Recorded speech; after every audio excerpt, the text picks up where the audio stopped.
అన్నా ఒక fresh juice ఇవ్వు. రే పనవడా, అక్కడ ఒక జ్యూస్ అంటే ఇవ్వు. సరే అన్న.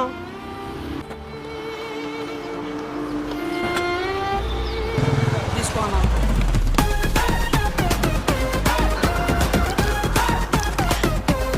అన్నా ఎంత? 20 రూపాయలనా? అన్నా నీ నెల జీతం ఎంత? 10,000 అంతే. 10,000 అంతేనా? ఇంతకీ నువ్వేం చదువుకున్నావు? ఇంజనీరింగ్ కంప్లీట్ చేస్తున్నానన్నా. ఇంజనీరింగ్ కంప్లీట్ చేసావా? అయితే ఒక పని చేయి, నాతో పాటు వచ్చి నీకు నెలకు నేను 50,000 ఇస్తాను. అవునా? మా వస్తా ఉండా. లేవురా. ఒక్కరోజు పనికి రాకపోతే నానా బూట్లు తిడతావా? ఇప్పటి నుంచి నీ పనికి రాజీనామా చేస్తాను. వెళ్ళారా బ్రదర్, పని కావాలంటే పొద్దున వచ్చారు కదా, ఇప్పుడు నుంచి పనికి వచ్చేయండి. అవునా? ఓకేనా? చెరుకు రసం చల్లని చెరుకు రసం వచ్చేయండి.